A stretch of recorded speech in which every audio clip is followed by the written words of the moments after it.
പണ്ഡിതന്മാർ ചർച്ച ചെയ്യുന്ന കാര്യം, ഈ ദജ്ജാൽ ആരാണ്, ആരിലൂടെയാണ് ഈ ദജ്ജാൽ ഉണ്ടായത് എന്ന് ചർച്ച ചെയ്യുന്നുണ്ട്. ചിലർ പറയുന്നു ഹബീബായ നബിയുടെ കാലത്തുണ്ടായ ഒരു കുട്ടിയാണ് പിൽക്കാലത്ത് ദജ്ജാലായി രൂപാന്തരപ്പെടുന്നത് എന്നതാണ്. ചില പ്രസംഗത്തിലൊക്കെ നിങ്ങളത് കേട്ടിട്ടുണ്ടാകും. ഞാൻ ആ ഹദീസ് നിങ്ങൾക്ക് കേൾപ്പിച്ചു തരാം.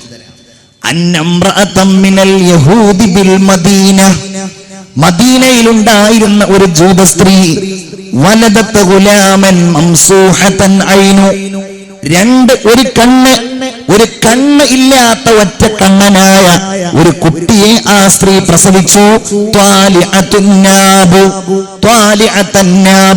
ആ കുട്ടിയുടെ തേറ്റപ്പല്ലുകളൊക്കെ ഇങ്ങനെ പുറത്ത് കാണുന്നുണ്ട്. അങ്ങനെ ഈ വിവരം നബി അറിഞ്ഞപ്പോൾ ഹബീബായ നബിയോട് വന്ന ആളുകൾ ഇങ്ങനെ ഈ കുട്ടിയെ സംബന്ധിച്ച് വിവരം പറഞ്ഞപ്പോൾ നബി വിചാരിച്ചു, പടച്ചോനെ, അള്ളാഹു ദജ്ജാലിനെ പറഞ്ഞേക്കും എന്ന് പറഞ്ഞ ദജ്ജാൽ ഈ കുട്ടിയാകുമോ? ഏതായാലും അള്ളാഹുവിന്റെ റസൂൽ ആ കുട്ടിയെ കാണാൻ പോകാൻ തീരുമാനിച്ചു. നബി പോയി. കൂടെ സയ്യിദുന അബൂബക്കർ സിദ്ദീഖ് റളിയല്ലാഹു അൻഹു, ഉമർ ഇബ്നുൽ ഖത്താബ് റളിയല്ലാഹു അൻഹു ഉണ്ട്. രണ്ടാളുകളുണ്ട്. അങ്ങനെ ചെന്നപ്പോൾ ഒരു ചെറിയ പുതപ്പിനടിയിൽ ഈ കുട്ടി ഇങ്ങനെ കിടക്കുന്നത് കണ്ടു. അങ്ങനെ നബി, അവൻ സംസാരിക്കുന്നുണ്ട്, അത്ഭുതങ്ങൾ കാണിക്കുന്നു എന്നാണ് ജനങ്ങൾക്കിടയിൽ പറയപ്പെടുന്നത്. നബി അവനോട് ചോദിച്ചു, അത്തശ്ഹദു അന്നീ റസൂലുള്ളാഹ്, ഞാൻ അല്ലാഹുവിന്റെ റസൂലാണെന്ന് നീ സാക്ഷ്യം വഹിക്കുന്നുണ്ടോ? അപ്പൊ അയാൾ തിരിച്ച് നബിയോട് ഇങ്ങോട്ട് ചോദിച്ചു, മുഹമ്മദ് നബിയെ, ഞാൻ അല്ലാഹുവിന്റെ റസൂലാണ് എന്ന് സാക്ഷ്യം വഹിക്കുന്നുണ്ടോ? റസൂലുള്ള പറഞ്ഞു, ഇല്ല, ഞാൻ അങ്ങനെ പറയുന്നില്ല. ആമൻതു ബില്ലാഹി വമലായികതിഹി വകുതുബിഹി വറുസുലി, ഞാൻ അല്ലാഹുവിനെ കൊണ്ടും അല്ലാഹുവിന്റെ മാലാഖമാരെ കൊണ്ടും അല്ലാഹുവിന്റെ ഗ്രന്ഥങ്ങളെ കൊണ്ടും പ്രവാചകന്മാരെ കൊണ്ടും വിശ്വസിക്കുന്നയാളാണ്, അല്ലാതെ നീ റസൂലാണ് എന്ന് ഞാൻ വിശ്വസിക്കൂല. എന്നിട്ട് റസൂൽ അയാളോട് കുറെ സംസാരിച്ച കൂട്ടത്തിൽ ഹബീബായ റസൂലുള്ളാഹി ഇയാളോട് ചോദിച്ചു, മാദാ തറാ, നിനക്കിപ്പോ എന്താ കാണാൻ കഴിയുന്നത്? ഈ അത്ഭുതങ്ങളൊക്കെ നീ ഇങ്ങനെ പറയാനുള്ള കാരണം എന്താണ്? അയാൾ പറഞ്ഞു, ഞാനിങ്ങനെ വെള്ളത്തിന് മുകളിൽ വലിയ ഒരു സിംഹാസനം കാണുന്നുണ്ട്, അവിടെ ഇന്നാലിന്ന അത്ഭുതങ്ങളൊക്കെ ഞാൻ കാണുന്നുണ്ട് എന്ന് പറഞ്ഞിട്ട് അവൻ കുറെ അത്ഭുതങ്ങൾ ഇങ്ങനെ പറഞ്ഞപ്പോ റസൂലുള്ള പറഞ്ഞു, ഇത് ദജ്ജാലൊന്നുമല്ല, അവന് കുറെ പൈശാചികമായ ബാധയേറ്റതാണ്, അവന് നിങ്ങൾ വിട്ടേക്കൂ. ഈ വിവാദ നായകനെ ഉമറുൽ ഫാറൂഖ് റളിയല്ലാഹു അൻഹു കൊല്ലാൻ തീരുമാനിക്കുകയും തന്റെ വാളെടുത്ത് അങ്ങ് വെട്ടുകയും ചെയ്തപ്പോൾ ആ വാള് നേരെ തിരിച്ച് ഉമർ തങ്ങളെ തന്നെ തിരിഞ്ഞു വെട്ടി. അതുകൊണ്ടിട്ട് ഉമർ അള്ളാന്റെ നെറ്റിയിൽ മുറിവേറ്റു. നബി ചോദിച്ചു, ആരാ ഉമറെ നിങ്ങളോട് വെട്ടാൻ പറഞ്ഞത്? എന്തേ? ഇതെങ്ങാനും മസീഹുദ് ദജ്ജാൽ അല്ലെങ്കിൽ പിന്നെ എന്തിനു നീ കൊല്ലണം? കൊന്നിട്ട് കാര്യമില്ലല്ലോ. ഇനി അഥവാ ഇത് മസീഹുദ് ദജ്ജാലാണ് എന്ന് വിചാരിക്കുക, കൊല്ലണ്ടയാള് നീയല്ലല്ലോ ഉമറേ, കൊല്ലണ്ടയാൾ ഇബ്നു മറിയമായ മസീഹ് ഈസാ അലൈഹിസ്സലാം ആണല്ലോ എന്ന് നബിയുനാ മുഹമ്മദ് മുസ്തഫ സല്ലല്ലാഹു അലൈഹി വസല്ലം. ചിന്തിക്കണം നമ്മൾ, ഇവൻ വലിയ നാശകാരിയാണ്. ജിന്നുകളിൽ നിന്ന് അല്ലാഹു തആല പിശാചുക്കളെയാണ് നമ്മുടെ ദുർമാർഗത്തിലേക്കുള്ള പ്രേരകന്മാരായി നിശ്ചയിച്ചിട്ടുള്ളത്. അവരാണ് തെറ്റിലേക്ക് നമ്മളെ കൊണ്ടുപോവുക, പിശാചുക്കൾ. എന്നാൽ മനുഷ്യരിൽ നിന്ന്, നമ്മെ പോലെയുള്ള മനുഷ്യരിൽ നിന്ന് അല്ലാഹു തആല നമ്മെ പിഴപ്പിക്കാൻ വേണ്ടി നിശ്ചയിക്കുന്ന ആൾ ദജ്ജാലായിരിക്കും. ഗൗരവത്തോടെ നമ്മൾ ഉൾക്കൊള്ളണം. അപ്പൊ നമ്മളൊക്കെ കരുതും ഇക്കാലഘട്ടത്തിൽ ദജ്ജാല് വന്നാൽ ഉറപ്പായിട്ടും നമുക്ക് ദജ്ജാലിനെ തിരിച്ചറിയാൻ കഴിയും. വെറും തെറ്റിദ്ധാരണയാണ്. നമ്മളൊക്കെ ഇപ്പൊ ഉറപ്പിക്കും, നാളെ മലപ്പുറത്ത് ദജ്ജാല് വരുന്നുണ്ട് എന്ന് കേട്ടാൽ അത് ദജ്ജാലാണെന്ന് ഞാൻ തിരിച്ചറിയുകയും ആ ദജ്ജാലിനോട് കൂടെ കൂടാതെ ഞാൻ പൂർണ്ണ വിശ്വാസിയായി ജീവിക്കുകയും ചെയ്യും എന്ന് നമ്മളൊക്കെ വിചാരിക്കും. അള്ളാഹു തൗഫീഖ് നൽകുമാറാകട്ടെ. പക്ഷേ അത് ഏറെ പ്രയാസകരമായ ഒരു കാര്യമാണ്. ദജ്ജാൽ വരാനുള്ള അരങ്ങൊരുങ്ങാൻ തുടങ്ങിയിരിക്കുന്നു. കണ്ടില്ലേ, അമേരിക്കയിൽ പുതിയ പ്രസിഡന്റ് വരാൻ പോകുന്നു, ഡൊണാൾഡ് ട്രംപ്. ലോകം മുഴുവൻ പ്രതീക്ഷിച്ചിരുന്നത് ഹിലരി ക്ലിന്റൺ പ്രസിഡന്റ് ആകും എന്നതായിരുന്നു. അവർ വലിയ ആളായത് കൊണ്ടൊന്നുമല്ല, പക്ഷേ ട്രംപിന്റെ സ്വഭാവവും ഡൊണാൾഡ് ട്രംപിന്റെ വിളംബരവും ഒക്കെ കേൾക്കുമ്പോൾ അത്രയും ഭീതിയായിരുന്നു ലോക ജനതക്കുണ്ടായിരുന്നത്. അമേരിക്കയുടെ പ്രസിഡന്റ് ആര് വന്നാലും അവർക്കൊരൊറ്റ അജണ്ട ഉണ്ടാവുള്ളൂ. അവരുടെ പോക്കും അവരുടെ രീതിയും ലോക പോലീസായിട്ട് നിലനിൽക്കുവാനുള്ള പരിശ്രമങ്ങൾ മാത്രമേ ഉണ്ടാവുള്ളൂ. അവർക്ക് യുദ്ധങ്ങൾ ഉണ്ടാക്കണം, ലോകത്ത് അവരുടെ ആയുധങ്ങൾ വിറ്റഴിക്കണം, അതിലൂടെ അവരുടെ സമ്പത്ത് അവർക്ക് വർദ്ധിപ്പിക്കണം, ലോകത്തിന്റെ മുമ്പിൽ എന്നും വലിയ അധികാരികളായിട്ട് അവർ നിലനിൽക്കണം. ഇത് മാത്രമേ അമേരിക്കയുടെ ലക്ഷ്യം ഉണ്ടാവുള്ളൂ. ഏതർത്ഥത്തിൽ നോക്കിയാലും ഇങ്ങനെ പോയാൽ ഈ ലോകത്ത് ദജ്ജാൽ വന്നാൽ അവനെ പിടിച്ചു നിർത്തുന്ന മഹാശക്തികൾ ഈ കാണുന്ന സാമ്രാജ്യത്വ ശക്തികൾ തന്നെയായിരിക്കും. അല്ലാഹു റബ്ബുൽ ഇസ്സത്ത് കാത്തുരക്ഷിക്കുമാറാവട്ടെ. അപ്പൊ നമ്മൾ ചിന്തിക്കുക, അങ്ങനെ ഒരാള് ദജ്ജാലായിട്ട് വന്ന നമ്മുടെ സ്വഭാവം എന്തായിരിക്കും? ഞാൻ ചോദിക്കട്ടെ, നമുക്കിടയിൽ ഒരു പുതിയ ട്രെൻഡ് വന്നാൽ, അല്ലേ, ഒരു പുതിയ ശൈലി നമുക്കിടയിൽ വന്നാൽ, ഒരു മടിയും കൂടാതെ അതിനെ സ്വീകരിക്കുക എന്നുള്ള സ്വഭാവം നമുക്കിടയിൽ ഉണ്ടോ? നിങ്ങളൊന്ന് ചിന്തിച്ചു നോക്കൂ. ഒരു സിനിമാ നടൻ മലപ്പുറത്തെ ഒരു ടെക്സ്റ്റൈൽസ് ഉദ്ഘാടനം ചെയ്യാൻ വരുന്നുണ്ട് എന്ന് സങ്കല്പിക്കുക. എന്താണ് ഒരു മുഅ്മിനിന് അതുമായിട്ട് ബന്ധം? അത് കൊണ്ടുവരാൻ പറ്റുമല്ലേ? നമ്മളെ നിലപാട് എന്തായിരിക്കും അതിൽ? അത് വേറെ കാര്യം.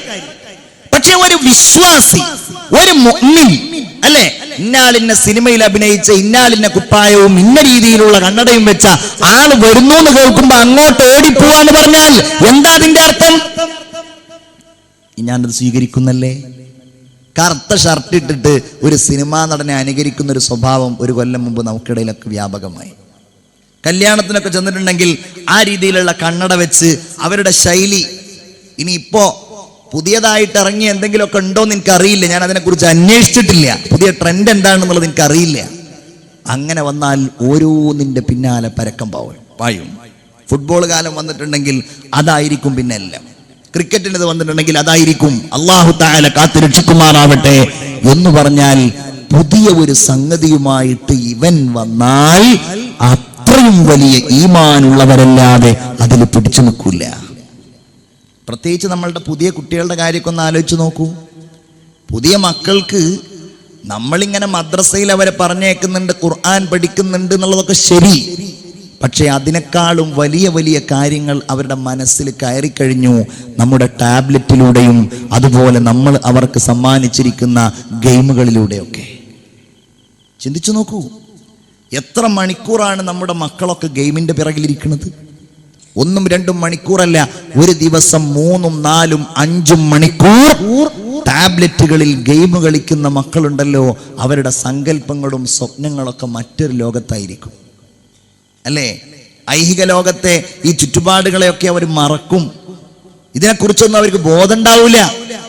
അതിന്റെ പിന്നാലെ അവരിങ്ങനെ പോയാൽ കാർട്ടൂൺ സിനിമകൾ, അല്ലേ, കാർട്ടൂൺ സിനിമകൾ കുട്ടികൾക്ക് വലിയ ഇഷ്ടമാണ്. നമ്മുടെ എന്താ പറയാ, ഈ 8 മനുഷ്യനെ പോലെയുള്ള ആളുകൾ, അതിന്റെ പേര് ഞാൻ മറന്നുപോയി. ഒരു 8 ആയിട്ടുള്ള ഒരു മനുഷ്യൻ ഉണ്ടല്ലോ, എന്താ അയാളുടെ പേര്? ചുവന്ന ഇതൊക്കെ ഇട്ടിട്ടുള്ള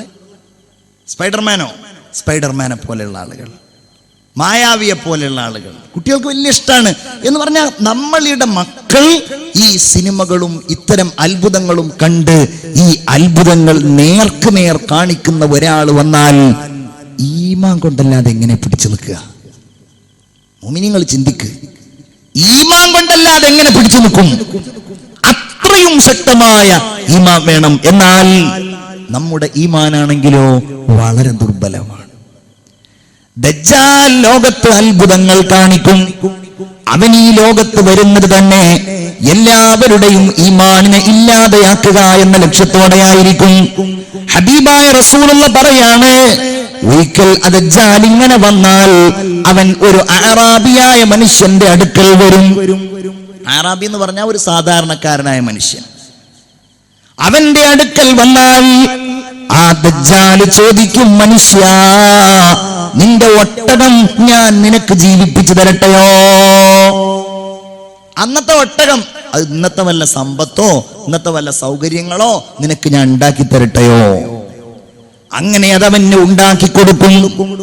എന്നിട്ടവൻ ചോദിക്കും, മനുഷ്യ, നീ വിശ്വസിക്കുന്നുണ്ടോ ഞാൻ നിന്റെ റബ്ബല്ലയോ? അതേ, നീ എന്റെ റബ്ബാണ് എന്നവൻ പറയും. അവന് പിൻഗാമികളാകും. ഹബീബായ റസൂലുള്ള പറയാണ്, ഏതെങ്കിലും ഒരാളുടെ ബന്ധുവോ സഹോദരനോ ഭാര്യയോ മരിച്ചു പോയിട്ടുണ്ടെങ്കിൽ അവന്റെ അടുക്കലേക്ക് ദജ്ജാൽ ചെല്ലും. എന്നിട്ട് പറയും, നിന്റെ മരിച്ചുപോയ ഇന്നയാളെ നിനക്ക് ജീവിപ്പിച്ചു തന്നാൽ നീ എന്നെ ദൈവമായി കാണുമോ? നീ എന്നെ റബ്ബായി കാണുമോ? എന്താ സംശയം? ഉറപ്പാണ്, ഞാൻ നിന്നെ റബ്ബായി കാണുക തന്നെ ചെയ്യും. അങ്ങനെ മരിച്ചവനെ ജീവിപ്പിക്കും ദജ്ജാൽ. ഈ അത്ഭുതങ്ങൾ കണ്ടാൽ മുഅ്മിനേ, ദുർബലമായ ഈമാനുള്ള ഞാനും നിങ്ങളുമൊക്കെ കണ്ടാൽ അത് ദജ്ജാലാണെന്ന് തിരിച്ചറിയാൻ എത്ര വലിയ ഈമാൻ വേണ്ടിവരും നിങ്ങൾക്ക് കാണാൻ. ഇത് റസൂലുള്ള ഇങ്ങനെ പറയുമ്പോ സ്വഹാബികളൊക്കെ വല്ലാതെ ഭയന്നു പോയി, അവര് കരഞ്ഞുപോയി, അവര് പേടിച്ച് റസൂലുള്ള ഒരല്പസമയം പുറത്തുപോയി. അവിടുന്ന് കഴിഞ്ഞ് തിരിച്ചു വന്നപ്പോ സ്വഹാബികൾ ചോദിച്ചു, നബിയേ, ഏതെങ്കിലും ഒരു കാലഘട്ടത്തിൽ ഇങ്ങനെ ദജ്ജാല് വന്ന് ഈ അത്ഭുതങ്ങൾ കാണിച്ചാൽ ഞങ്ങളെ ഈമാനിനെ എങ്ങനെയാ ഞങ്ങൾ രക്ഷിക്കുക നബിയേ? ഹബീബായ റസൂലുള്ള പറഞ്ഞു, ഞാൻ നിങ്ങളുടെ കൂട്ടത്തിൽ ആ സമയത്തുണ്ട് എങ്കിൽ അന ഹജീജ്, ഞാനായിരിക്കും ദജ്ജാലിനെ തടയുന്നയാൾ. ഞാൻ ദജ്ജാലിനെ തടയും. ഇനി അതല്ലെങ്കിലോ ഓരോരുത്തരും അവനവന്റെ കാര്യം നോക്കട്ടെ. നബിയുനാ മുഹമ്മദ് മുസ്തഫ സല്ലല്ലാഹു അലൈഹി വസല്ലം. മുഅ്മിനീങ്ങൾ മനസ്സിലാക്കണം, ഇങ്ങനെയുള്ളത് കാണാൻ വേണ്ടി പോകരുത്. ഒരാളവിടെ ഇന്ന ആൾ ദൈവം ഇന്നത് കാണിക്കുന്നുണ്ട് എന്ന് പറഞ്ഞാൽ, ഇന്ന അത്ഭുതം കാണിക്കുന്നുണ്ട് എന്ന് പറഞ്ഞാൽ ഈമാൻ തെറ്റിപ്പോകുമെന്ന് പേടിയുള്ള നമ്മൾ അത് കാണാനും അത് ആസ്വദിക്കുവാനും വേണ്ടി പോവുക എന്നത് തീർത്തും തെറ്റായ ഒരു കാര്യമാണ്. സാന്ദർഭികമായി സൂചിപ്പിക്കുന്നു, ഇമാം മഹ്ദി റളിയല്ലാഹു അൻഹുവിന്റെ ചില അടയാളങ്ങൾ ഹബീബായ റസൂലുള്ളാഹി സ്വല്ലല്ലാഹു അലൈഹി വസല്ലം പറഞ്ഞു, വലിയ ഒരു ഇടിമുഴക്കമുണ്ടാകും. ആ ഇടിമുഴക്കമുണ്ടായാൽ 70,000 ആളുകൾ ഉടനടി മരിച്ചു പോകും, 70,000 ആളുകൾ ബോധരഹിതനാവും എന്ന് റസൂലുള്ള ഇങ്ങനെ പറഞ്ഞപ്പോൾ അന്ന് ജീവിച്ചിരിക്കുന്ന ജനങ്ങൾക്ക് വേണ്ടി സ്വഹാബികൾ നബിയോട് ചോദിക്കുകയാണ്, യാ റസൂലല്ലാഹ്, ഈ അടയാളങ്ങൾ ഞങ്ങൾ കണ്ടാൽ ഇമാം മഹ്ദി വരാനായിരിക്കുന്നു എന്ന ഈ ഇടിമുഴക്കം ഞങ്ങൾ കണ്ടാൽ ഞങ്ങൾ എന്ത് ചെയ്യണം നബിയേ? ഇടിമുഴക്കണ്ടായി മഹ്ദി ഇമാമിനെ തെരഞ്ഞു പോവല്ല, മരിച്ചു പോവാൻ തെരഞ്ഞു പോവല്ല. ഈ അത്ഭുതം ഇത് അള്ളാഹു നൽകിയ ഒരു പരീക്ഷണമാണെന്ന് മനസ്സിലാക്കിയ ഒരു വിശ്വാസി അവിടുന്ന് പറയാണ്, മല്ലസിമ ബൈത, അവൻ വീട്ടിൽ തന്നെ നിൽക്കട്ടെ. എന്നിട്ടോ വതഅവദ സുജൂദിൽ കിടന്ന് അല്ലാഹുവിനോട് കാവൽ തേടട്ടെ. വജഹറ ബിത്തക്ബീർ, ഒരു പ്രതിസന്ധിയിലും തന്നെ കൈവിടാത്ത അല്ലാഹുവിന്റെ മഹത്വത്തെ അവൻ ഉറക്കെ വാഴ്ത്തട്ടെ എന്ന് ആദരവായ മുഹമ്മദ് മുസ്തഫ. ഉറക്ക സ്വലാത്ത് ചൊല്ലു, ആദരവായ മുഹമ്മദ് മുസ്തഫ സല്ലല്ലാഹു അലൈഹി വസല്ലം. നമ്മളും അങ്ങനെയാ ചെയ്യേണ്ടത്. ഇപ്പോഴെന്നല്ല, ഈ പ്രതിസന്ധി എന്നല്ല, അങ്ങനെ ഒരു പ്രതിസന്ധി വരുമ്പോൾ നമ്മൾ അതിനെക്കുറിച്ച് ഇങ്ങനെ ചർച്ച ചെയ്ത് ക്ഷമകേടിലായി നമ്മൾ അതിനെക്കുറിച്ച് പടച്ചോന്റെ വിധിയെ വിധിക്കരിച്ച് നടക്കുന്നതിന് പകരം നമ്മൾ ക്ഷമിക്കുകയും അള്ളാനെ വാഴ്ത്തുകയും അള്ളാഹുവിന് മുമ്പിൽ സുജൂദിലായിട്ട് കിടക്കുകയും ചെയ്യുക എന്നുള്ളതാണ് ഒരു വിശ്വാസിയുടെ ധർമ്മം. അള്ളാഹു തൗഫീഖ് നൽകുമാറാകട്ടെ. നവാസ് ബിൻ സംആൻ റളിയല്ലാഹു അൻഹു പറയാണ്, ذكر رسول الله صلى الله عليه وسلم الدجال. ഒരിക്കൽ റസൂലുള്ള ദജ്ജാലിനെ കുറിച്ച് പറഞ്ഞു. അവിടുന്ന് പറഞ്ഞു, ഫയതി അലൽ ഖൗമി, ദജ്ജാൽ സമുദായത്തിന്റെ അരികിലൂടെ ഇങ്ങനെ വരും. ഫയദഊഹും, അങ്ങനെ അവരെ വിളിക്കും, എല്ലാരും കൂടെ വരി. എന്നിട്ട് ഇവൻ ഇങ്ങനെ ചെപ്പടി വിദ്യകൾ കാണിച്ചു കൊടുത്താൽ എല്ലാവരും അവനെ വിശ്വസിക്കും. അവൻ ആകാശത്തോട് കൽപ്പിക്കും, ആകാശമേ മഴ പെയ്യ്. അപ്പൊ ആകാശം കൊണ്ട് മഴ പെയ്യും. ഭൂമിയോട് കൽപ്പിക്കും, ഭൂമിയെ മുളക്ക്. അപ്പൊ ഭൂമി അങ്ങ് മുളക്കും. അങ്ങനെ ആളുകളുടെ അടുക്കലൂടെ അവൻ ചെല്ലുമ്പോ വരൾച്ച നിറഞ്ഞ നാടുകളിൽ ഇവൻ കാരണത്താൽ കായ്ക്കളും കനികളും ഉണ്ടാകും. സമ്പത്ത് അവന്റെ പിന്നാലെ ഇങ്ങനെ പോകും. അവൻ വലിയ സമ്പന്നനായിരിക്കും. തേനീച്ചകൾ ഒരു റാണിയെ പിന്തുടരുന്നത് പോലെ ഈ സമ്പത്ത് മുഴുവൻ ദജ്ജാലിനെ പിന്തുടരുമെന്ന് ആദരവായ മുഹമ്മദ് മുസ്തഫ സല്ലല്ലാഹു അലൈഹി വസല്ലം. നമ്മൾ ദജ്ജാൽ എന്നിങ്ങനെ പറയുമ്പോ ഒരു ചെളിയായ കള്ളിത്തുണിയൊക്കെ എടുത്ത് ഒരു കീറിയ കുപ്പായൊക്കെ ഇങ്ങനെ ഇട്ട് അതുപോലെ ഒന്നുമില്ലാത്ത ഒരു സാധുവായ കാക്കയാണ് എന്ന് നമ്മൾ ധരിക്കേണ്ടതില്ല. ഈ ഹദീസുകളിൽ നിന്നൊക്കെ മനസ്സിലാകുന്നത് ലോകത്തിന്റെ സമ്പദ്ഘടനയെ നിയന്ത്രിക്കുന്ന ആളായിട്ട് മാറും ദജ്ജാൽ. ഇപ്പൊ ഇന്ത്യ പോകുന്നത് അങ്ങോട്ടാണെന്നല്ലേ പറയുന്നത്? ഇന്ത്യ പോണത് എവിടേക്കാണ്? അമേരിക്ക അടക്കമുള്ള സാമ്രാജ്യത്വ ശക്തികൾക്ക് ഇന്ത്യയിൽ ജനിക്കുന്ന ഇപ്പോഴുള്ള ഓരോ കുഞ്ഞിൻ്റെയും സാമ്പത്തിക സ്ഥിതി നിയന്ത്രിക്കാൻ കഴിയുന്നിടത്തേക്ക് അപ്പം ഇന്ത്യ പോണത് എന്നാ ഞെട്ടിയിലെല്ലാവരും. ഇനി എവിടേക്കാ പോകുന്നത്? ഈ പണം ഉപയോഗിച്ചുള്ള വിനിമയം കുറക്കുക. പണം ഉപയോഗിച്ചുള്ള വിനിമയം കുറക്കുകയും debit card, credit card, banking ഇതൊക്കെ സർവ്വസാധാരണമാവുക.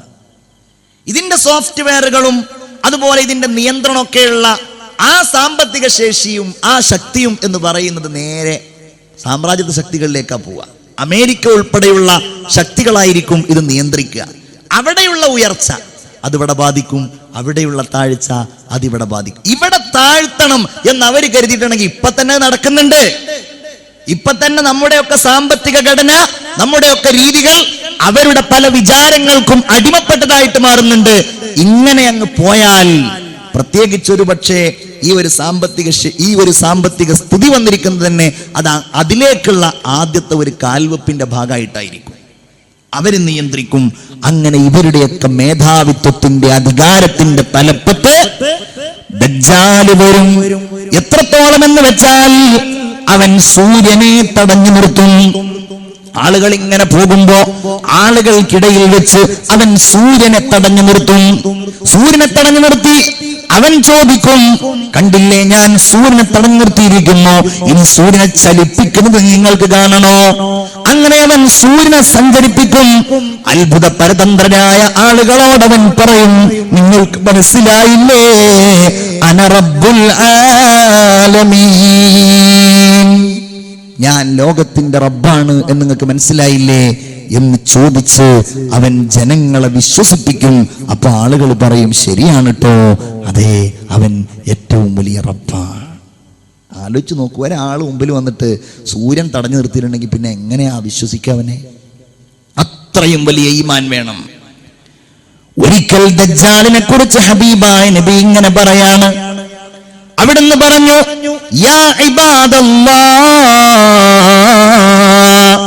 അവൻ വന്നവന്റെ കുൽസിത ശ്രമങ്ങളുമായി മുന്നോട്ട് പോകുമ്പോ ഫസ്ബുതൂ, നിങ്ങൾ ദീനിൽ അടിയുറച്ചു നിൽക്കുന്നവരാകണം. സ്വഹാബികൾ ചോദിച്ചു, യാ റസൂലല്ലാഹ്, ഭൂമിയിൽ അവൻ എത്ര കാലമുണ്ടാകും? അപ്പോൾ പറഞ്ഞു, 40 ദിവസമാണ് അവൻ ഭൂമിയിൽ ഉണ്ടാവുക, 40 ദിവസം. എന്നിട്ട് നബി പറയാണ്, യൗമുൻ കസന, ഒന്നാമത്തെ ദിവസം ഒരു കൊല്ലം പോലെയായിരിക്കും, വയൗമുൻ കശഹ്രിൻ, രണ്ടാമത്തെ ദിവസം ഒരു മാസം പോലെയായിരിക്കും, മൂന്നാമത്തെ ദിവസം ഒരാഴ്ച പോലെയായിരിക്കും. ബാക്കിയുള്ള ദിവസങ്ങൾ മുഴുവൻ നിങ്ങളുടെ സാധാരണ ദിവസങ്ങളെ പോലെ ആയിരിക്കും. ഇപ്പോൾ പണ്ട് വാളിന് പോയി ഒരു കുട്ടിയും വാപ്പയും കൂടെ വാളിന് പോയി. ഉസ്താദ് വാള് പറഞ്ഞത് ലോകം അവസാനിക്കണ ആ സംഗതികളെ കുറിച്ചാണ്. ആകാശമൊക്കെ ഇടിഞ്ഞു വീഴും, ഭൂമി തകരും, നക്ഷത്രങ്ങളൊക്കെ ഉതിർന്നു വീഴുന്നൊക്കെ പറഞ്ഞ് വാളൊക്കെ കഴിഞ്ഞ് പോണ സമയത്ത് കുട്ടി ഉപ്പായോട് ചോദിച്ചു, വാപ്പ അന്ന് സ്കൂൾ ഉണ്ടാവുമോ എന്ന് ചോദിച്ചു. ഇത്രയൊക്കെ വലിയ സംഗതി ഉണ്ടാകുമ്പോൾ മൂപ്പർക്കുള്ള അംശം അതാണ്. എന്നതുപോലെ ആയിരിക്കും നമ്മളിങ്ങനെ ആലോചിക്കണം, 40 ഒരു ദിവസം ഒരു കൊല്ലം പോലെ എങ്ങനെ ഇക്കാരപ്പത്? സ്വഹാബികൾ ചോദിച്ചത് അതല്ല. യാ റസൂലല്ലാഹ്, അന്ന് ഞങ്ങളുടെ നിസ്കാരങ്ങൾ എങ്ങനെയായിരിക്കും? ഒരു കൊല്ലത്തിന്റെ ദൈർഘ്യമുള്ള ഒരു ദിവസം ഞങ്ങൾക്കുണ്ടാകുമ്പോ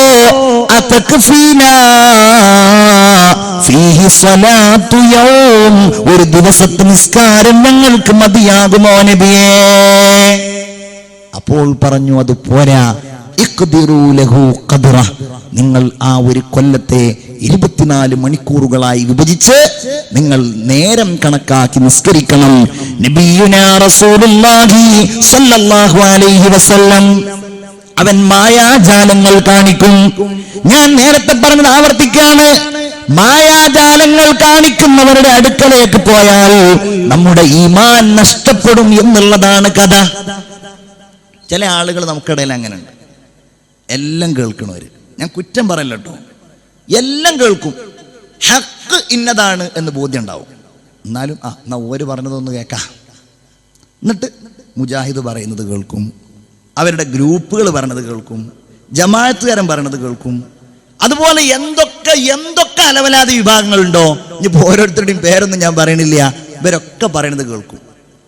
കേട്ട് സത്യം തിരിച്ചറിയാനുള്ള ഈമാനും ബുദ്ധിയും വിവേകവനുണ്ടോ? അതില്ല.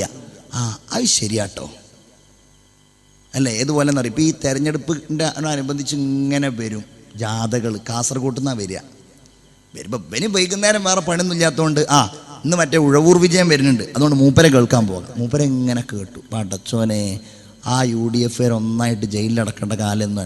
അത് കഴിഞ്ഞിട്ട് കുറച്ചു നേരം കഴിഞ്ഞപ്പോൾ ഉണ്ട് UDFൻ്റെ ആളുകൾ ഇങ്ങനെ വരും, ഈ LDF വരെ മുമ്പേ ജയിലിലാക്കണല്ലോ. ഇതാണ് ഇവന്റെ തീരുമാനം. കേൾക്കണത് എന്താണോ അത്. മഹാനായ മർഹൂം നാട്ടിക മൂസ മുസ്ലിയാർ, അള്ളാഹു അദ്ദേഹത്തിന്റെ ഖബർ വിശാലമാക്കി കൊടുക്കട്ടെ. ബഹുമാനപ്പെട്ടവര്, ഒരവസരത്തിലൊരു സ്ഥലത്ത് തബ്ലീഗ് ജമാഅത്തിനെതിരായി അവരുടെ വാദങ്ങളെ ഖണ്ഡിച്ച് ഒരു പ്രസംഗത്തിന് പോയി. ബഹുമാനപ്പെട്ടവരുടെ സ്മരണികയിൽ ഞാൻ വായിച്ചതാണ്. ബഹുമാനപ്പെട്ടവർ ചെന്ന് ഒരു ഹാജിയാരുടെ വീട്ടിൽ നിന്ന്, പ്രമുഖനായ ഒരാളുടെ വീട്ടിൽ നിന്ന് തലേന്ന് തബ്ലീഗുകാർ നടത്തിയ പ്രസംഗം ഇങ്ങനെ ഒരു ഓഡിയോ കാസറ്റാണ്, അതൊരു ടൈപ്പിലിട്ടിട്ട് ഇങ്ങനെ കേൾക്കണ സമയത്ത് ആജിയൊരു ഒപ്പുണ്ട്.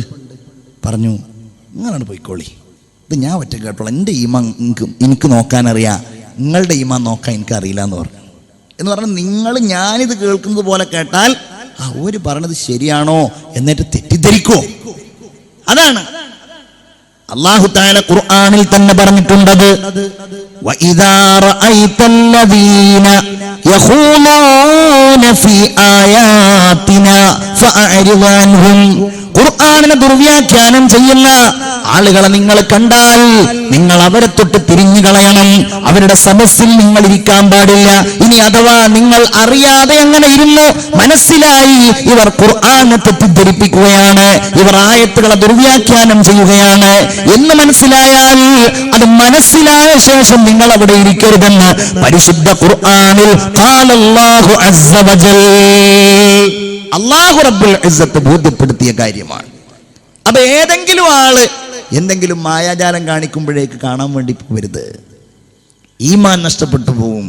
ഇന്ന് ഗൗരവത്തോടെ നമ്മൾ ഈ സമുദായത്തെ ബോധ്യപ്പെടുത്തേണ്ട ഒരു കാര്യമാണ്. പലപ്പോഴും ചികിത്സ എന്നുള്ള പേരിൽ അതുപോലെ അങ്ങനെയൊക്കെയുള്ള മഹാന്മാരും അതുപോലെയുള്ള ഉന്നതരായ ആലിമീങ്ങളും സ്വാലിഹീങ്ങളൊന്നും ഇല്ല എന്നല്ല ഞാൻ പറയുന്നത്.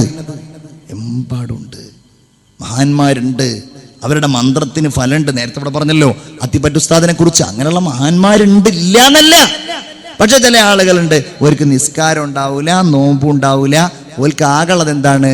അയൽവക്കത്തുള്ള ഏതോ സ്ത്രീ പോയപ്പോൾ അവരുടെ എന്തോ ഒരു പനി സുഖപ്പെട്ടു, അതുകൊണ്ട് ഇനി ഇവിടെയുള്ള വേറൊന്ന് സുഖപ്പെടാൻ വേണ്ടി പോവാൻ. അപ്പോഴേക്ക് അവർ അയൽവീട്ടുകാർ പോവാൻ. എന്നിട്ടോ ഒരു ദീനിൻ്റെ ഒരു സംസ്കാരം ഇല്ലാത്ത ആളുകളുടെ മുമ്പിൽ ഇങ്ങനെ ക്യൂ അല്ലേ? എത്ര അപകടങ്ങളാണ് അതുകൊണ്ടുണ്ടാകുന്നത്. കുറേ രുദ്രാക്ഷ മഹാത്മ്യത്തെ പറ്റിയിട്ട് സഞ്ജയൻ, നമ്മൾ പണ്ട് SLCക്ക് പഠിക്കുന്ന സമയത്ത് SLCയുടെ മലയാളത്തിൽ ഉണ്ടായിരുന്ന ഒരു പുസ്തകം, ഒരു പാഠമുണ്ടായിരുന്നു, സഞ്ജയന്റെ രുദ്രാക്ഷ മഹാത്മ്യം. ഞാൻ സാന്ദർഭികമായി സൂചിപ്പിക്കുകയാണ്.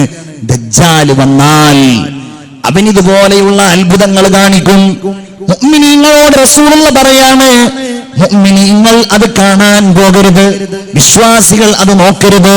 അവര് ദജ്ജാൽ വന്നു എന്ന വിവരം കിട്ടിയാൽ അവനിൽ നിന്ന് ഓടിപ്പോകണം. ഹത്താ യൽഹഖൂ ബിൽ ജിബാൽ, പർവ്വതങ്ങളുടെ മുകളിൽ പോയി അവരഭയം പ്രാപിക്കട്ടെ. നബിയുനാ റസൂലുള്ളാഹി സ്വല്ലല്ലാഹു അലൈഹി വസല്ലം എന്താ പറയുന്നത്? നല്ല യുവാവായ ഒരു മനുഷ്യനെ അവൻ വിളിക്കും. ഇപ്പം കാണിക്കണ അത്ഭുത. അങ്ങനെ വിളിച്ചിട്ട് ആ മനുഷ്യന്റെ തലയുടെ മുകളിൽ അവൻ മുറിക്കും.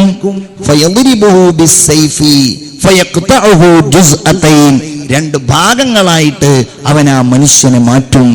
അങ്ങനെ അവൻ രണ്ട് കഷ്ണായിട്ട് മാറും ഈ യുവാവ്. പിന്നെ അവൻ ഈ യുവാവിനെ വിളിച്ചാൽ ആ യുവാവ് കാണാം പുഞ്ചിരിയോടെ മിന്നിത്തിളങ്ങുന്ന മുഖവുമായി ദജ്ജാലിന്റെ അടുക്കലേക്ക് ഇങ്ങനെ നടന്നു വരുന്നു. ഇങ്ങനെയുള്ള അത്ഭുതങ്ങൾ അവൻ കാണിക്കും. അവന്റെ രൂപം എങ്ങനെയായിരിക്കും? ഇന്നഹു ശാബുൻ, റസൂലുള്ളാഹി പറയാണ്, അവൻ നല്ല ഒരു യുവാവാണ്, വയസ്സായ ആളല്ല. ഖത്തിത്തുൻ, അവൻ മുടി ജട പിടിച്ചവനാണ്. ഐനുഹു ത്വാഫിയ, അവന്റെ കണ്ണ് പുറത്തേക്ക് തള്ളിയവനാണ്. ഹബീബായ റസൂലുള്ളാഹി പറഞ്ഞു, അലാ ഇന്നഹു അഅവർ, അറിയുക അവൻ ഒറ്റക്കണ്ണനാണ്.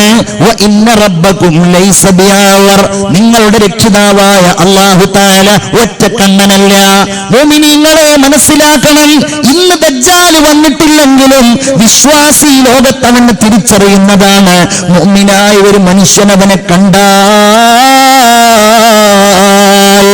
അവന്റെ രണ്ട് നെറ്റിത്തടങ്ങൾക്കിടയിലും അവന്റെ രണ്ട് കണ്ണുകൾക്കിടയിലും കഫറ എന്നെഴുതി വെച്ചിട്ടുണ്ടാകും. എല്ലാ എഴുത്തും വായനയും അറിയുന്നവനാണെങ്കിലും അറിയാത്തവനാണെങ്കിലും അവനെ തിരിച്ചറിഞ്ഞുകൊണ്ടത് വായിക്കുമെന്ന് നബിയുനാ മുഹമ്മദ് മുസ്തഫ സല്ലല്ലാഹു അലൈഹി വസല്ലം. മുഅ്മിനീങ്ങളെ, ഈ ദജ്ജാൽ വരുന്നതിന്റെ മുമ്പ് ലോകത്തൊരു മഹാൻ വരും. ഇമാം മുഹമ്മദ് ബിൻ അബ്ദുല്ലാഹിൽ മഹ്ദി. ഉറക്കെ പറയൂ റളിയല്ലാഹു അൻഹു.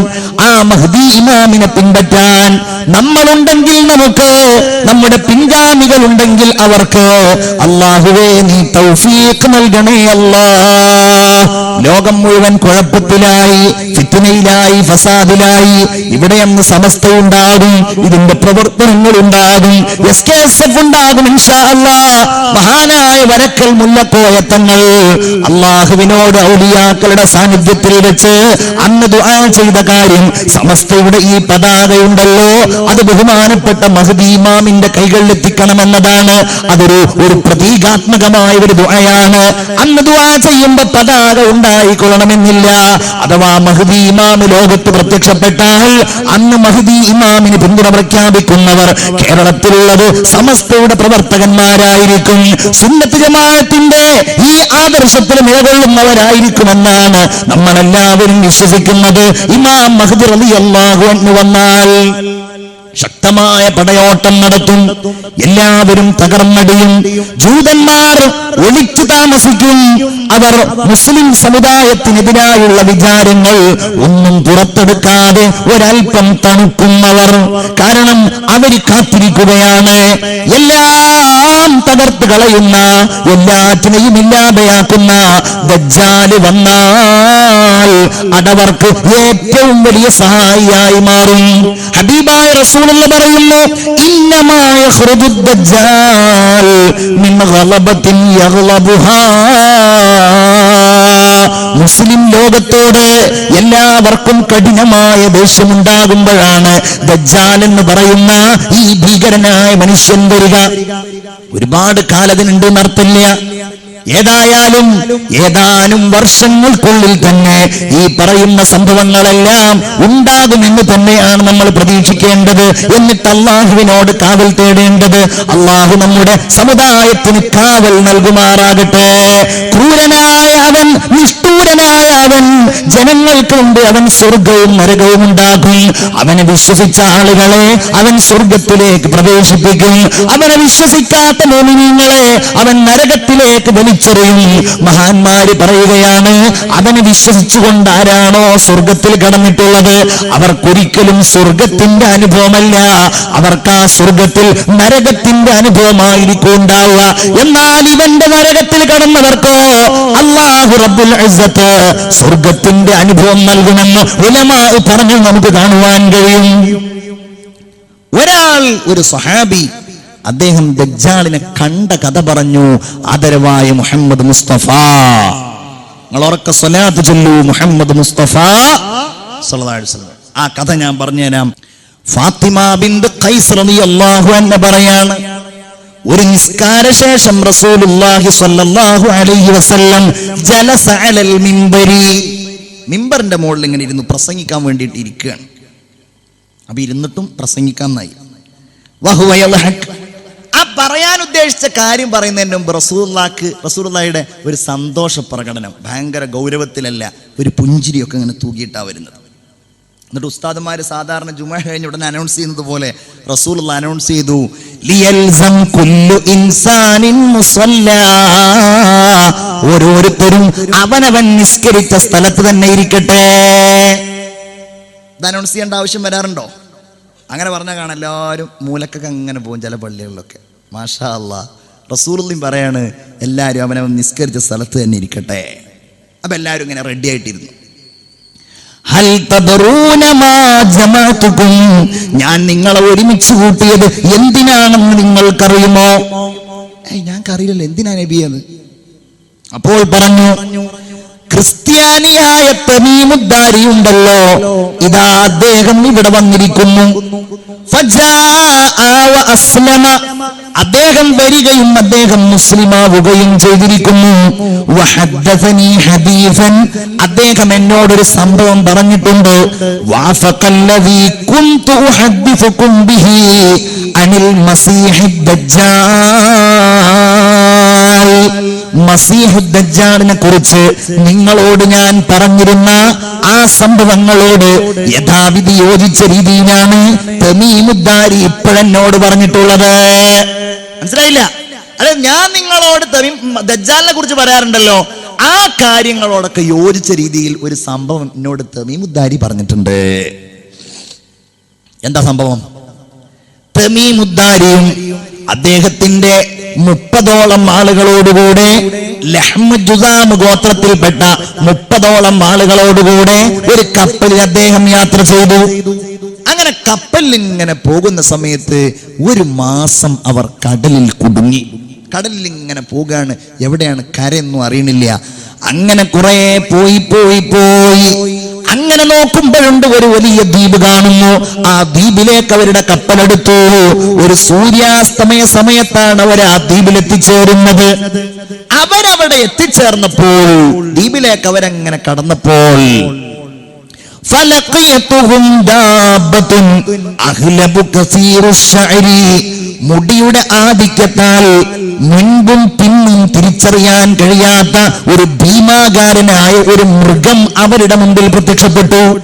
ഭയങ്കര ഒരു മൃഗം. ഓ, ചോദിച്ചു, നീ ആരാ? മൃഗത്തോട് ചോദിക്കുകയാണ്, നീ ആരാ?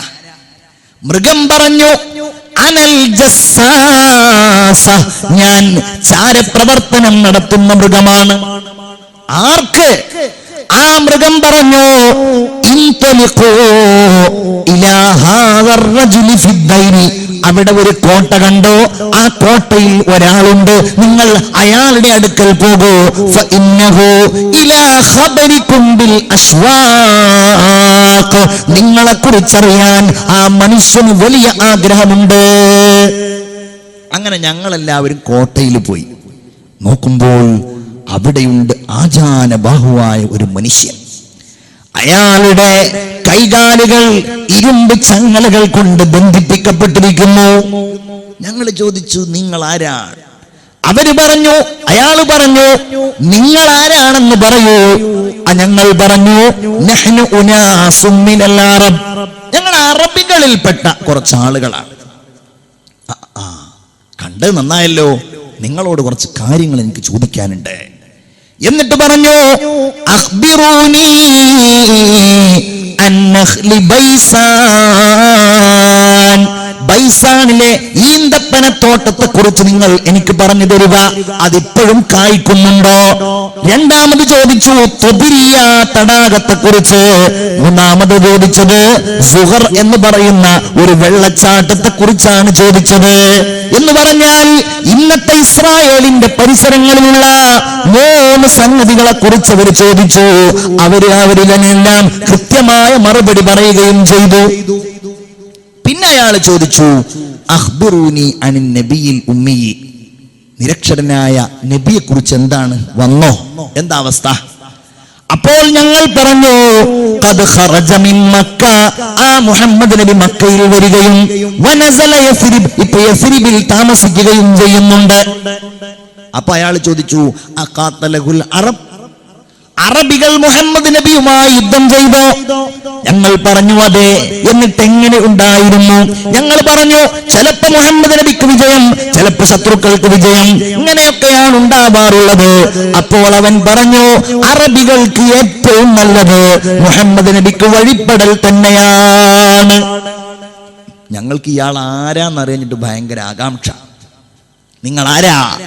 അയാൾ ഞങ്ങളോട് പറഞ്ഞു, അനൽ മസീഹുദ് ദജ്ജാൽ, ഞാൻ മസീഹുദ് ദജ്ജാല, ഞാൻ വരും, എനിക്ക് വരാനുള്ള അവസരം അല്ലാഹു തരും. അങ്ങനെ വന്നാൽ ഫഅസീറു ഫിൽ അർളി, ഞാൻ ഭൂമിയിൽ സഞ്ചരിക്കും.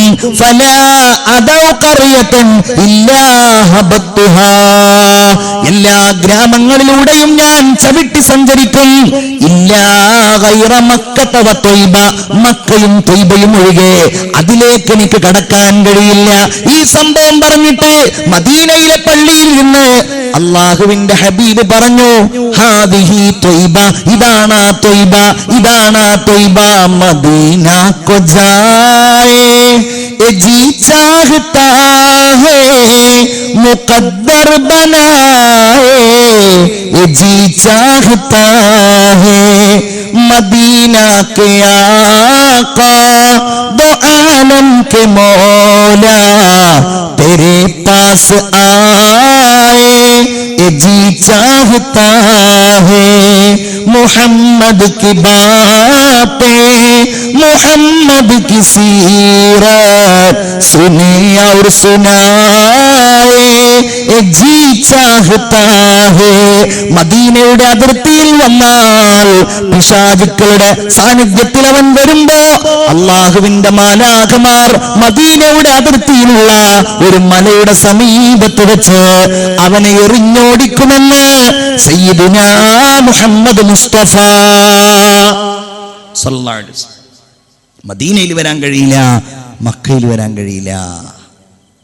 മുഅ്മിനേ, അതുകൊണ്ടാണ് ഇന്നൽ ഈമാന ലയരിസു ഇലൽ മദീന, അവസാന മുഅ്മിനീങ്ങളൊക്കെ മദീനയിലേക്ക് ചെല്ലുക. അല്ലാഹു തൗഫീഖ് തരട്ടെ. ചിന്തിക്കൂ, അവൻ എവിടെ നിന്നാ വരിക? അപ്പൊ അവന്റെ അടയാളങ്ങൾ, അവന്റെ രൂപം, അവനെ പറ്റിയുള്ള ഹദീസുകൾ, ഇനി അവൻ വരികയാണെങ്കിൽ എവിടുന്നാ വരിക?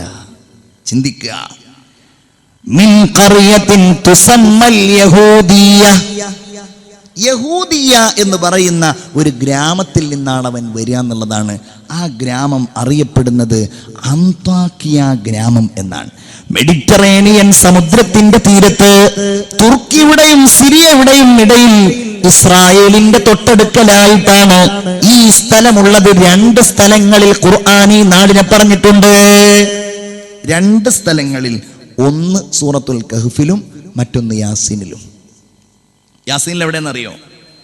വളിരിബ് ലഹും മസലൻ അസ്ഹാബൽ ഖറിയ ഇദ് ജാഅഹൽ മുർസലൂൻ.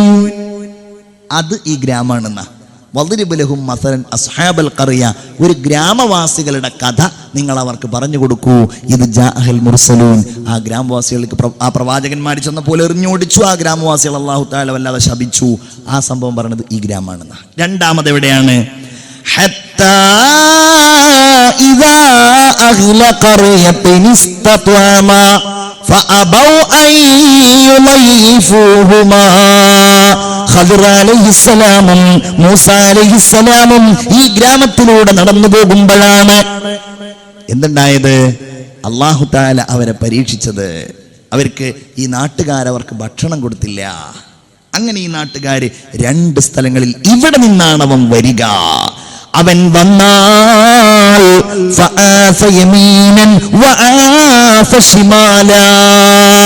അവൻ കുഴപ്പങ്ങൾ ഉണ്ടാക്കും. അവൻ കിഴക്കും പടിഞ്ഞാറും കുഴപ്പങ്ങൾ ഉണ്ടാക്കും. വലത്തും ഇടത്തും അവൻ പ്രശ്നങ്ങൾ ഉണ്ടാക്കും. മദീനയിലേക്ക് അവൻ കടന്നു ചെല്ലുമ്പോ ആ മദീനയുടെ അതിർത്തിയിൽ വെച്ച് അവന് ഒരു മുഅ്മിനായ മനുഷ്യൻ പ്രതിരോധിക്കാൻ ശ്രമിക്കുമെന്ന് ഹദീസിൽ കാണാം. ആ മനുഷ്യൻ അബുൽ അബ്ബാസ് ഖളിർ അലൈഹിസ്സലാമാണ് എന്ന് പണ്ഡിതന്മാർ വ്യാഖ്യാനിച്ചത് കാണാൻ കഴിയും. അവന് വലിയ സൈന്യമുണ്ടാകും. അവന് പൂർണ്ണമായും പിന്തുണ നൽകുക ജൂതന്മാരായിരിക്കും. മുഅ്മിനീങ്ങളെ, അവരാണല്ലോ ഇവനെ കാത്തിരിക്കുന്നത്. അങ്ങനെ ജൂതന്മാരുടെ നേതൃത്വത്തിൽ കുഴപ്പമുണ്ടാകുമ്പോ ബഹുമാനപ്പെട്ട മഹ്ദി ഇമാമിന്റെ ശക്തി ക്ഷയിക്കും. അവരെല്ലാവരും ബൈത്തുൽ മുഖദ്ദസിൽ അവരിയ്ക്കുന്നുണ്ടാകും. ബൈത്തുൽ മുഖദ്ദസില് അവർ കുറഞ്ഞ ആളുകൾ മാത്രമേ ഉണ്ടാകൂ. അങ്ങനെ അവർ ബൈത്തുൽ മുഖദ്ദസിൽ ഇങ്ങനെ ഉപരോധിക്കപ്പെടുമെന്നാണ്. മഹ്ദി ഇമാമും വിശ്വാസികളും അവർക്ക് എല്ലാ ശക്തിയും ക്ഷയിച്ചുപോയി, എല്ലാ ശക്തിയും ചോർന്നുപോയി. ദജ്ജാൽ ഇങ്ങനെ ശക്തി പ്രാപിച്ച് മുസ്ലിങ്ങളെ ഇല്ലാതെയാക്കാനുള്ള ശ്രമത്തിന്റെ ഭാഗമായി 70,000-ഓളം ജൂതന്മാരെ കൊണ്ട് ദജ്ജാലിന്റെ നേതൃത്വത്തിൽ അവർ ബൈത്തുൽ മുഖദ്ദസ് വളഞ്ഞ് മുസ്ലിങ്ങളെ കൊല്ലാൻ വേണ്ടി ശ്രമിക്കും. ഒരു സുബ്ഹ് നിസ്കാരത്തിന് വേണ്ടി ഇമാമ് നിൽക്കും. അങ്ങനെ നിൽക്കുമ്പോ ഇമാമ് നിൽക്കാൻ വേണ്ടി ഒരുങ്ങുമ്പോ ബഹുമാനപ്പെട്ട ഇമാം മഹ്ദി റളിയല്ലാഹു തആല അൻഹുവിന്റെ നേതൃത്വത്തിൽ നിസ്കരിക്കാൻ വേണ്ടി ഒരുങ്ങുമ്പോ സുബ്ഹ് നിസ്കാരത്തിന്റെ ആ സമയമായി ബാങ്ക് കൊടുത്തു, ഇഖാമത്ത് കൊടുക്കപ്പെട്ട് കഴിയുന്ന സമയത്തുണ്ടാകും. അവിടെ അതാ അവർ ഒരു ശബ്ദം കേൾക്കുന്നു. തങ്ങളുടെ പിന്നിലാണ് ആ ശബ്ദം കേൾക്കുന്നത്. അവർ തിരിഞ്ഞു നോക്കും, എന്താണ് ആ ശബ്ദം? അപ്പോൾ കാണാൻ കഴിയും ഫഇദാ ഹുവ ഈസാ. ഡമസ്കസിലെ വെള്ള മിനാരത്തിന്റെ സമീപത്തേക്ക് 2 മലക്കുകളുടെ ചിറകില് മഞ്ഞ വസ്ത്രം ധരിച്ച് ബഹുമാനപ്പെട്ട ഈസാ അലൈഹിസ്സലാം ഇറങ്ങി വരുമെന്ന് സയ്യിദുനാ മുഹമ്മദ് മുസ്തഫ. മഹ്ദി ഇമാം പറയും, ഈസാ നബിയെ നിങ്ങൾ ഇമാം നിൽക്കുക. ഈസാ അലൈഹിസ്സലാം പറയും, നിങ്ങൾക്ക് വേണ്ടിയാണല്ലോ ഇഖാമത്ത് കൊടുത്തിട്ടുള്ളത്, അതുകൊണ്ട് നിങ്ങൾ നിൽക്കൂ എന്ന് പറയും. അങ്ങനെ ഇമാം മഹ്ദി നിൽക്കും, ഈസാ അലൈഹിസ്സലാം നിസ്കരിക്കും. എന്നിട്ട് ഈസാ നബി അലൈഹിസ്സലാം എവിടെയാണ് വാതിലെന്ന് ചോദിക്കും. വാതിൽ തുറക്കും. വലിയ വാളെടുത്ത് ദജ്ജാൽ വരും. 70,000 ജൂതന്മാരുടെ നേതാവായി ദജ്ജാൽ ഈസാ നബിയെ കണ്ടാൽ ശത്രുവിന് നിലനിൽപ്പില്ലല്ലോ. ദീനിനെതിരായി കളിക്കുന്നവന് നിലനിൽപ്പില്ലല്ലോ. ഒരു അധർമ്മകാരിക്കും നിലനിൽപ്പില്ലല്ലോ. അബൂജഹൽ വളർന്നിട്ടില്ലല്ലോ, നമ്രൂദ് വളർന്നിട്ടില്ലല്ലോ. അത് ലോകാവസാനം വരെ ഘടന അങ്ങനെയാണ്. ദജ്ജാലിന് ഈസാ അലൈഹിസ്സലാം ദജ്ജാൽ ഈസാ നബിയെ കണ്ടാൽ യദൂബു അദുല്ലാഹ് കമാ യദൂബുൽ മിൽഹു ഫിൽ മാ. വെള്ളത്തിൽ ഉപ്പലിയുന്നത് പോലെ ഈസാ അലൈഹിസ്സലാമിനെ കണ്ടാൽ ദജ്ജാൽ അലിഞ്ഞു പോകുന്നതാണ്. അവൻ ഓടിപ്പോകും. ഓടി ഓടി ഓടി അവൻ ഓടിയെത്തുന്നത് എങ്ങോട്ടാണെന്നറിയോ? ഹബീബായ റസൂലുള്ളാഹി പറയാണ്, ഇൻദ ബാബിൽ ലുദ്. അവൻ ലുദ് കവാടത്തിൽ വെച്ച് ഈസാ നബി അലൈഹിസ്സലാം അവനെ കൊല്ലുന്നതാണ്. ടെൽ അവീവ് എന്നാണ് ഇന്ന് ഇസ്രായേലിന്റെ തലസ്ഥാനം അറിയപ്പെടുന്നത്. അവിടെയുള്ള എയർപോർട്ടാണ് Lydda airport. LYDDA Lydda airport. നമ്മളൊക്കെ കരിപ്പൂർ എയർപോർട്ടിന്റെ സമീപത്തുള്ള മലബാറിലേക്കുള്ള കവാടമാണ് കരിപ്പൂർ എയർപോർട്ട് എന്ന് പറയും, അല്ലേ?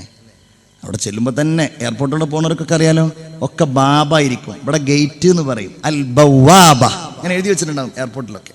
ബാബ് ഗേറ്റ് നമ്പർ 1, ഗേറ്റ് നമ്പർ 2 എന്ന് പറഞ്ഞിട്ട്. ഗൾഫിൽ പോയാൽ ബാബായിരിക്കും. എന്താ ബാബിൽ. അപ്പം മനസ്സിലാക്കേണ്ട ഒരു കാര്യം എന്താ, അവന് വലിയ സൈനിക സംഭരണിയായിട്ടായിരിക്കും വരിക. അവിടെ വെച്ച് ഈസാ അലൈഹിസ്സലാം അവനെ കൊല്ലുമെന്ന് സയ്യിദുനാ മുഹമ്മദ് മുസ്തഫ സല്ലല്ലാഹു അലൈഹി വസല്ലം. അതുകൊണ്ട് ഒരു മുഅ്മിനിന്റെ കർത്തവ്യം അവനെ സംബന്ധിച്ചുള്ള ഈ ഭയപ്പെടുത്തൽ വർദ്ധിപ്പിച്ചുകൊണ്ടേയിരിക്കണം. അവനിൽ നിന്ന് കാവൽ തേടണം. അവനെ സംബന്ധിച്ചുള്ള വിവരണങ്ങൾ പറയണം. പരിശുദ്ധമായ സൂറത്തുൽ കഹ്ഫ് പാരായണം ചെയ്തു കഴിഞ്ഞാൽ അല്ലാഹു റബ്ബുൽ ഇസ്സത്ത് അവനിൽ നിന്ന് സംരക്ഷിക്കുമെന്ന് ഹദീസുകളിൽ കാണുവാൻ കഴിയും. അതുകൊണ്ട് മുഅ്മിനീങ്ങളെ, ഞാൻ എന്റെ വാക്കുകൾ അവസാനിപ്പിക്കുകയാണ്. നമ്മുടെ പ്രധാനപ്പെട്ട ദൗത്യം അല്ലാഹു തമ്പുരാന് വേണ്ടി ഇബാദത്ത് ചെയ്യുക. എല്ലാ ദുഷിച്ച എല്ലാ അപകടങ്ങളും നമ്മുടെ മുമ്പിൽ ഇങ്ങനെ വരികയാണ്. ബാദിറൂ ബിൽ അഅമാലി സബ്ആ. 7 കാര്യങ്ങൾ നിങ്ങളിലേക്ക് വരുന്നതിന്റെ മുമ്പ് നിങ്ങൾ ഇബാദത്ത് കൊണ്ട് വേഗത്തിൽ ചെയ്തോളൂ, വേഗം ഇബാദത്ത് ചെയ്തോളൂ. റസൂലുള്ള പറയാണ്, നിങ്ങൾ പേടിക്കുന്നുണ്ടോ, നിങ്ങൾ കരുതുന്നുണ്ടോ? ഹൽ തൻതളിറൂന ഇല്ലാ ഫഖറൻ മുൻസിയാ. എല്ലാം മറപ്പിച്ചു കളയുന്ന ദാരിദ്ര്യത്തെ അല്ലാതെ നിങ്ങൾ പ്രതീക്ഷിക്കുന്നുണ്ടോ? എത്ര വലിയ സമ്പന്നനാണെങ്കിലും പൈസ അങ്ങട്ടില്ലാതെയായാൽ, കച്ചവടങ്ങ് തകർന്നാൽ എല്ലാം മറന്നുപോകും. ഈമാനും ദീനൊക്കെ മറന്നുപോകും. അങ്ങനത്തെ ദാരിദ്ര്യം വന്നാൽ എന്ത് ചെയ്യും? അതിന് മുമ്പേ ഇബാദത്ത് ചെയ്തോളൂ. അഹങ്കാരിയാക്കുന്ന വലിയ സമ്പന്നത വരുന്നതിന്റെ മുമ്പ് നിങ്ങൾ നന്നായിക്കോളൂ.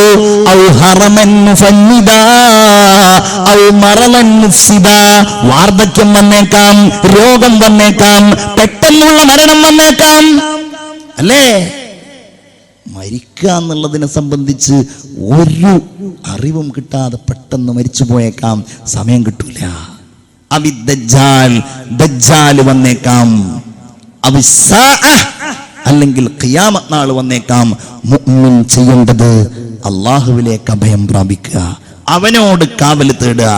നമ്മുടെ കാര്യം മാത്രമല്ല, നമ്മുടെ സന്താനങ്ങളുടെ കാര്യം, നമ്മുടെ അടുത്ത തലമുറയുടെ കാര്യം, എല്ലാ അധർമ്മത്തിൽ നിന്നും തിന്മയിൽ നിന്നും അവരെ നമ്മൾ രക്ഷിച്ചെടുത്ത് സമ്പൂർണ്ണ ദീനിൽ അടിയുറച്ചു നിർത്തുന്നവരാക്കുക. അവരെ തെറ്റിലേക്ക് വിടരുത്. അവരെ ഖുർആൻ ഓതുന്നവരാക്കി നിലനിർത്തണം. അവരെ നിസ്കരിക്കുന്നവരാക്കി നിലനിർത്തണം.